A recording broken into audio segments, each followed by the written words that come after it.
Que a paz de Cristo invada o seu coração. Amém. Eu estou direto do templo do Sei Itaipu, em Niterói, e nós temos uma missão. Vamos lá, gente. A nossa missão é gerar vencedores. Aleluia! A nossa missão é gerar vencedores. Eu quero compartilhar com você, escolhas certas nos faz viver coisas maiores. Abra comigo a sua Bíblia, carta de Paulo aos Gálatas, capítulo 6, apenas o verso 7. Paulo escreve: não erreis, Deus não se deixa escarnecer, porque tudo o que o homem semear, isso também ceifará. Sabe o que Paulo está dizendo? Que nós temos liberdade de escolher as nossas sementes, mas nós não temos liberdade de escolher a nossa colheita. Como assim, pastor? A semente eu posso escolher, agora a colheita é a consequência da minha semente. Se eu quero colher abacaxi, não posso plantar semente de manga. Se eu quero colher manga, eu não posso plantar semente de laranja. Se eu quero laranja, a semente precisa ser laranja. Se eu quero viver coisas maiores, eu preciso fazer a minha escolha nas sementes que eu estou plantando. Muitas pessoas estão vivendo desgraças, estão vivendo momentos difíceis, porque simplesmente estão recolhendo o resultado daquilo que elas mesmas proporcionaram no passado. Mas quando eu escolho a minha semente, Paulo está dizendo que tudo que eu vou plantar, tudo que eu vou semear, isso também eu vou colher. E veja bem, Deus é Deus de amor, mas Deus é Deus de justiça, querido. Porque tem gente falando da graça, e quem enfiar o pau, pecar e errar, e aí entra em desgraça. Porque a graça de Deus, ela funciona na nossa vida quando nós temos a intenção de adorar o Senhor, de servir ao Senhor. Agora, quando a minha intenção é pecar contra Deus, Deus não pode me abençoar. Mas como assim, pastor? Vamos para o primeiro exemplo. Deus cria tudo bonito. Pelo poder da palavra, Deus foi falando e foi acontecendo. Haja luz, houve luz. Haja luminária, foi acontecendo. Olha o poder da palavra. Olha como é importante você usar a palavra de vitória. E tem gente que não acredita. Tem gente falando de maldição e pensa que vai viver a bênção. Querido, o que o homem semear, isso ele vai colher. E aí Deus vai, pelo poder da palavra, criando todas as coisas.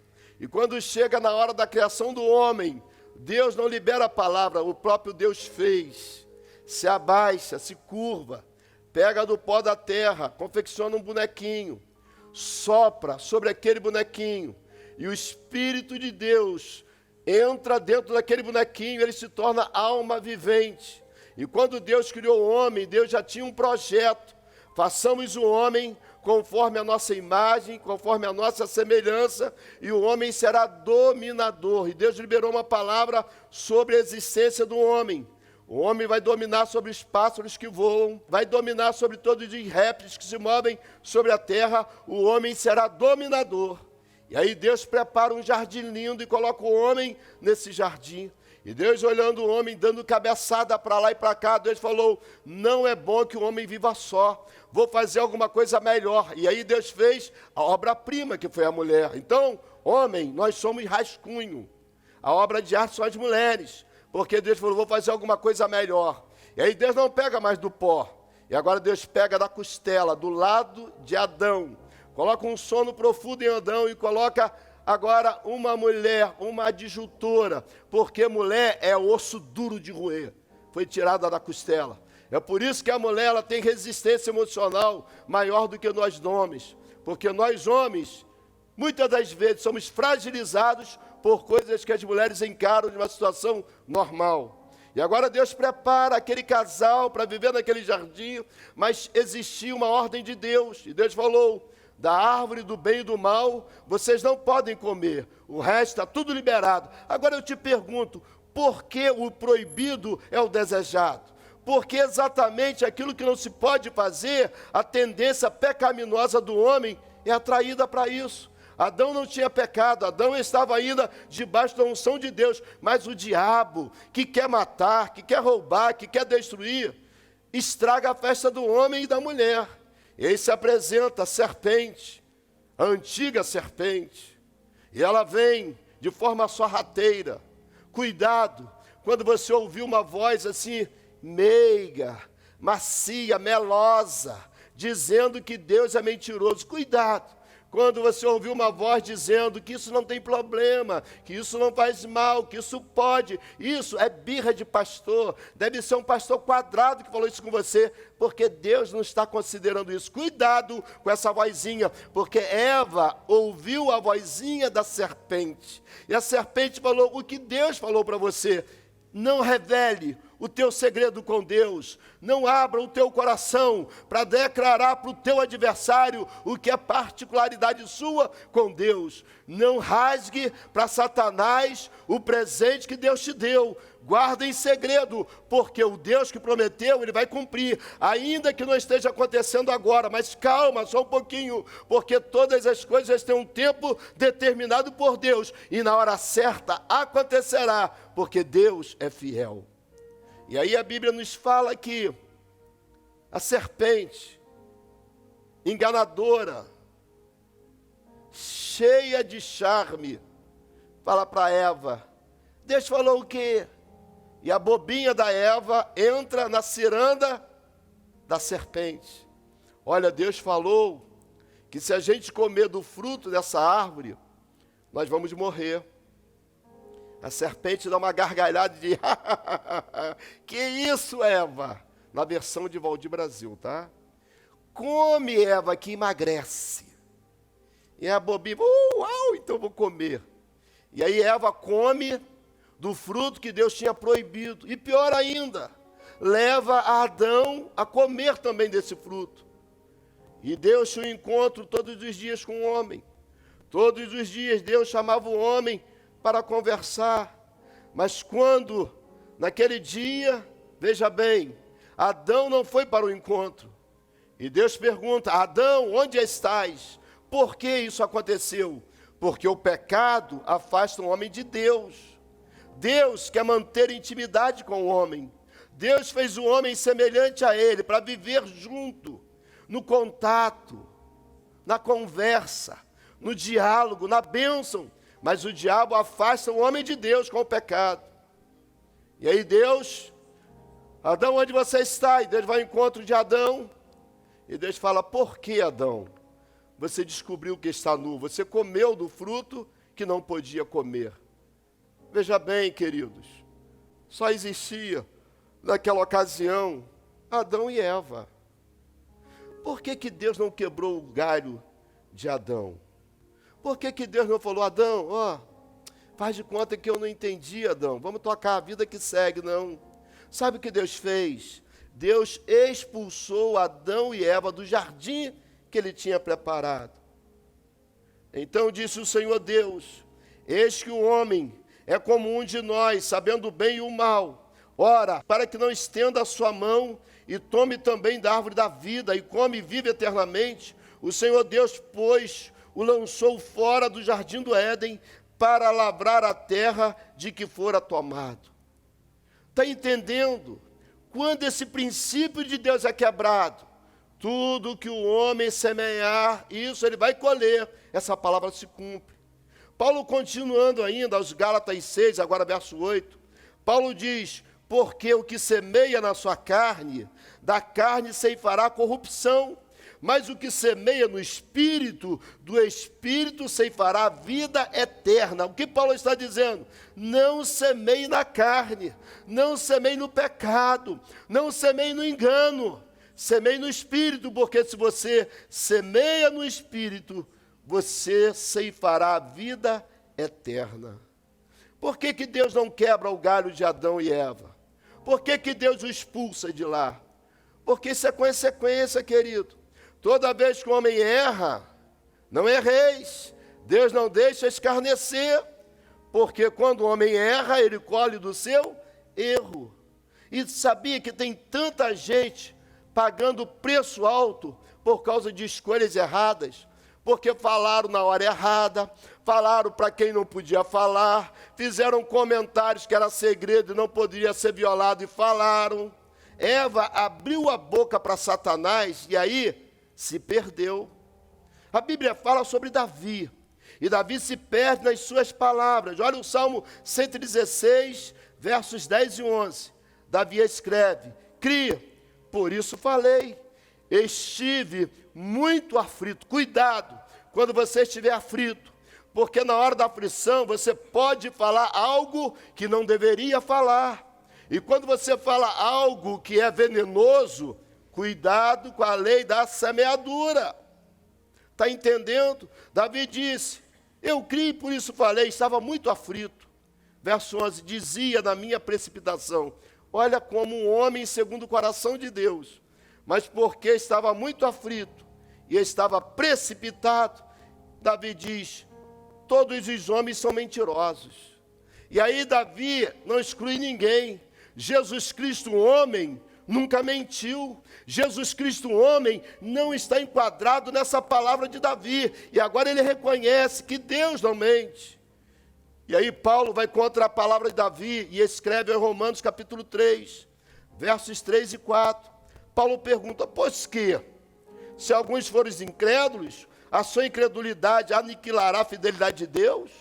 Se alguém não acredita, muda a fidelidade de Deus? Não, irmão. Não são as nossas atitudes que vão mudar a fidelidade de Deus. Deus é fiel. E a palavra é clara: ainda que sejamos infiéis, Deus permanece fiel, porque a natureza de Deus é uma natureza que não volta atrás, que não peca, que não se corrompe. Deus é santo. E aí Paulo diz: de maneira nenhuma, sempre seja Deus verdadeiro e todo homem mentiroso, como está escrito, para que seja justificado em tuas palavras e venças quando forem julgados. Paulo está dizendo que as nossas palavras nos trarão julgamento. Paulo está falando aqui que as nossas atitudes, elas trazem consequências para a nossa própria vida. Lembra de Moisés, depois de Jesus, o maior líder que a Bíblia fala? Um homem que tinha um propósito. Deus falou: Moisés, eu vou te usar e você vai tirar com mão forte, junto comigo, o povo hebreu de dentro do Egito para uma terra que eu tenho jurado, e eu darei, será a terra que mana leite e mel. E aí Moisés encara uma luta com o faraó, uma resistência com o faraó, mas porque Deus falou que ia tirar, Deus tirou. E eles saíram em direção à terra prometida. E sabe o que acontece? Um dia o povo reclamou: Moisés, nós queremos água. Moisés, nós queremos água. Eles estavam vendo tantos milagres, porque lá em Mara, as águas amargas se tornaram doces, se tornaram salutar. Eles estavam vendo Deus mandar maná do céu, Deus mandar carne, cordonizes do céu. Eles estavam vivendo milagres, mas agora começaram a perturbar: nós queremos água, Moisés, você tem que dar água. Eles pilharam tanto Moisés, que Moisés ficou igual Davi, irritado. E na sua precipitação, Moisés não toca na rocha, Moisés fere a rocha. E quando ele fere a rocha, Deus ficou indignado com Moisés. E por causa dessa atitude de Moisés, ele não entrou na terra prometida. Cuidado com as suas precipitações, porque precipitações podem tirar o teu prêmio. Cuidado com palavras erradas. Cuidado com os depoimentos que você está dando, porque você está irritado. Cuidado para você não entrar na pilha do povo e irritado, ficar xingando palavrão. Cuidado para você não entrar na pilha do povo e irritado, falar besteira. Se Deus te escolheu, se Deus tem um plano na sua vida, se controla. Deixa Deus ser Deus na sua vida. Deixa Deus trabalhar no seu emocional. Deixa Deus te curar na saúde emocional. Porque por causa da pilha do povo, Moisés não entrou. É isso mesmo. Já viu um ratinho? Quando alguém encurrala um ratinho, bota ele no canto, ele vem para cima, ele é um ratinho. Parece inofensivo, mas quando alguém coage o rato, ele pula para cima. Palavras que nos condenam. Sabia que existem palavras que trazem condenação para a nossa vida? Por exemplo, o exemplo de Isaías, profeta. Capítulo 6, do livro de Isaías, diz que no ano que o rei Uzias morreu, Isaías viu ao Senhor. Agora, quem era esse profeta? Profeta xingão, profeta que usava palavrão, profeta que usava a palavra de baixo galão, profeta que quando vê o Senhor ele fica preocupado. Isaías 6, verso 5, então disse eu, ai de mim, pois estou perdido, porque eu sou um homem de lábios impuros, habito no meio de um povo de impuros lábios, os meus olhos viram o rei, o Senhor dos exércitos. O que Isaías está dizendo? Isaías está dizendo, eu sou um cara de boca suja, eu sou um cara que habito no meio de gente que tem boca suja também, eu estou no meio dessa gente com a boca suja, e eu também falo um monte de sujeira, um monte de imundície, um monte de besteira, e eu vi o Senhor, ai de mim, eu vou morrer. Como pode um profeta assim? Mas veja bem, existe um antídoto, existe um milagre de Deus, existe uma saída de Deus para você, para mudar os teus lábios, para restaurar os teus lábios, para mudar a tua boca, para mudar a tua fala.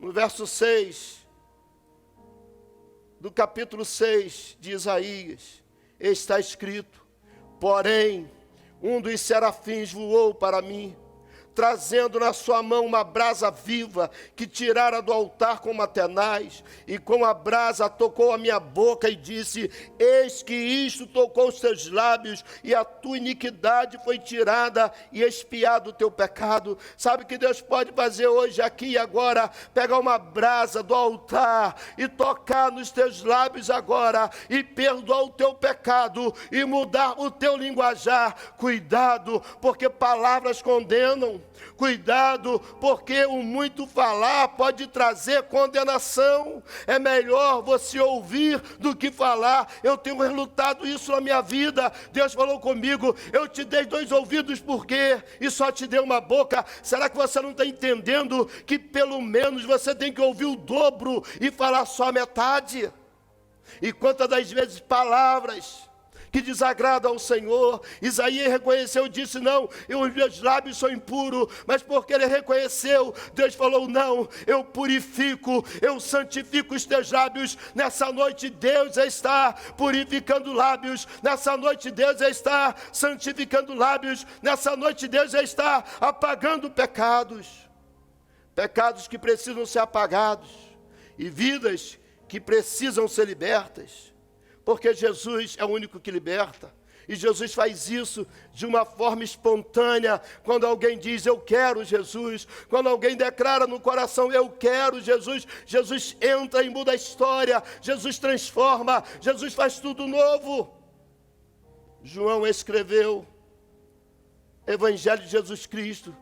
Segundo escreveu João capítulo 8, versos 31 e 32. Jesus dizia, pois, aos judeus que criam nele, se vós permanecerdes na minha palavra, verdadeiramente sereis meus discípulos, e conhecereis a verdade, e a verdade vos libertará. E conhecereis a verdade. Sabe quem é a verdade? Jesus. Jesus declarou a respeito dele mesmo, eu sou o caminho, e eu sou a verdade, eu sou a vida. E aquele que crê em mim, terá a vida eterna, porque eu sou o caminho que leva ao Pai, não há outro caminho que leve a Jesus Cristo. Conhecereis a verdade vos libertará. Sabe o que é isso? É um processo de libertação. A gente conhece a verdade e a verdade vai nos libertando, a verdade vai libertando, vai libertando, vai libertando. Eu acredito, irmãos, que Deus está libertando a vida de homens importantes do nosso país. Eu acredito que Deus está libertando, porque a verdade liberta. Esse é um processo de libertação. Nós temos aqui toda quarta-feira a quarta da vitória, e sabe que culto é esse? É um culto de libertação, é um processo, pessoas que vêm para Jesus, e Jesus vai libertando, vai restaurando, vai mudando a história, um processo de libertação. Um dia Jesus falou com Pedro, e Pedro estava todo metido, né? Porque eu não nego, eu não volto atrás, eu estou contigo, eu morro no teu lugar. Lucas 22, 31 e 32. Disse também o Senhor, Simão, Simão, eis que Satanás vos pediu para vos cirandar como trigo, mas eu roguei por ti, para que a tua fé não desfaleça, e tu, quando te converteres, confirma teus irmãos. Mas será? Já estava perto de Jesus ir para a cruz, já estava encerrando o ministério de Jesus aqui na terra, como homem ele estava aqui na terra, e Pedro ainda não tinha se convertido. Como pode uma coisa dessa? Jesus falou: Pedro, quando você se converter, Pedro, confirma teus irmãos, Pedro, porque a gente vê que um dia Pedro dá um mau conselho dizendo: olha, eu vou voltar para a pesca, eu vou voltar para a vida antiga, eu vou voltar para a minha pescaria de antigamente. Lembra quando eu puxava a rede vazia e não ganhava nada? Ah, tadinho de Pedro, ele volta para buscar a rede vazia outra vez. Mas Jesus falou: Pedro, quando você se converter, confirma com os teus irmãos. O que Jesus está dizendo? Pedro, você não está pronto ainda, Pedro. Satanás está querendo cirandar você como cirando o trigo. E sabe como é que cirando o trigo? É na pancada, é na paulada, é para soltar o grão. É assim que cirando o trigo. E Jesus estava dizendo: é isso que Satanás quer fazer com você, Pedro. Senhor, se for preciso, eu morro no teu lugar. Senhor, se for preciso, eu vou para a cruz no teu lugar. Senhor, não vou deixar ninguém fazer isso com o Senhor. E Jesus disse: você ainda não está convertido, Pedro. O homem mais sábio que viveu sobre a terra, Salomão, no seu livro de Provérbios, capítulo 4, verso 18, Salomão afirma que o caminho do justo é como a luz da aurora, que vai brilhando mais e mais, mais e mais, até se tornar dia perfeito. É isso que nós estamos esperando, irmãos. Deus está transformando, Jesus está libertando, e o caminho vai se clarear cada dia mais. É como a luz da aurora. Quando a gente acorda de madrugada para orar, eu olho, está tudo escuro, e a gente começa a orar, vai orando, vai orando, vai orando, e sem você perceber, começa a luz da aurora a brilhar. E quando você menos espera, o sol começa a brilhar. É isso que Salomão está dizendo. Nós temos o direito da bênção de Deus. Nós temos o direito de melhorarmos. Nós temos o direito de mudar as nossas sementes. Nós temos o direito de mudar o nosso linguajar. Nós temos o direito de mudar a nossa expressão. Nós temos o direito de mudar as nossas sementes. Ezequiel recebe uma notícia. O profeta Isaías vai lá e diz assim: arruma a tua casa, você vai morrer. E Ezequias volta para a parede e fala: Senhor, mas eu tenho andado na tua presença, eu tenho plantado boas sementes, eu tenho me desviado do mal. Senhor, eu quero pelo menos mais 15 anos. Olha as sementes de Ezequias, eram sementes que agradavam a Deus. Nem sempre Deus faz a vontade soberana dele. Tem hora que Deus permite, vontade permissiva. E Deus permitiu para Ezequias mais 15 anos, que não foram 15 anos de bênção. Foram 15 anos desastrosos na vida de Ezequias, mas porque ele tinha crédito com Deus, Deus prolongou 15 anos de vida para Ezequias. Josafá, quando recebe a notícia que 3 reinos vêm contra ele, Josafá vem para o templo para orar. Josafá entendeu que ele estava plantando boas sementes. De quem planta boas sementes tem o direito de falar com Deus. É por isso que Malaquias 3:10 diz: trazei todos os dízimos à casa do tesouro, para que haja abundância, fartura na minha casa. E depois, disse o Senhor, fazei prova de mim, e eu, o Senhor, o Deus dos exércitos de Israel, abrirei as janelas dos céus e derramarei sobre vocês uma bênção que dela vem a maior abastança. Sabe que Deus está dizendo? Que quando você é fiel no dízimo, você pode fazer prova de Deus. Eu leio de Gênesis, Apocalipse, eu não encontro outra passagem da Bíblia Sagrada, Deus se colocando à prova, porque quando eu sou fiel nos meus dízimos, Deus está dizendo: pode fazer prova de mim, porque eu, o Senhor, que estou nos céus, eu abrirei as janelas dos céus e derramarei sobre vocês uma bênção que vem a maior. Não é o segundo lugar, é o primeiro lugar, é a maior abastança. Sabe o que é isso? Sementes. Josafá entendia disso. E Josafá entra no templo, e começa a orar, e começa a convocar o povo para o jejum e para a oração, e começa a dizer: lembra, Senhor, que um dia o Senhor falou, se viesse a peste, se viesse a fome, se viessem os nossos inimigos contra nós, para nos engolir, e se nós entrássemos nesse lugar, o Senhor ouviria dos céus a nossa oração, o Senhor perdoaria os nossos pecados e sararia a nossa terra. Agora, Senhor, esse bando está vindo contra nós, mas nós não estamos olhando para eles, nós estamos olhando para o Senhor. Você está entendendo que quando você tem atitude de fé, você não olha para a adversidade, podem vir inimigos, podem vir perturbações, podem vir tribulação, pode vir o que vier, mas quando você tem a fé acesa no seu coração, você está dizendo: eu não estou olhando para a luta, eu estou olhando para a vitória, eu não estou olhando para a desgraça, eu estou olhando para a graça do meu Deus, eu não estou olhando para os meus inimigos,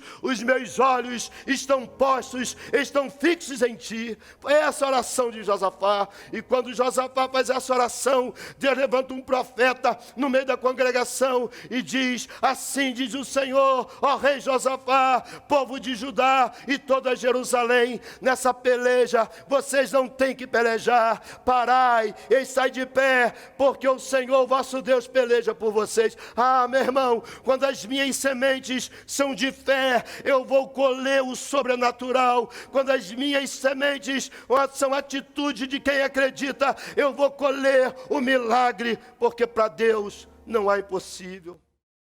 Eu quero falar com você que tomou uma decisão de servir a Jesus. Você que estava longe, você que está voltando para Jesus agora, ou você que está declarando Jesus como seu Senhor. Escreva aí uma frase: eu recebo. Está aí na tela, 21 97551 4444. Manda um WhatsApp dizendo o seu nome, que você decidiu por Jesus. Nós vamos abençoar a sua vida. Eu quero orar por você, Pai. Eu entrego essas vidas que declararam Jesus como Senhor.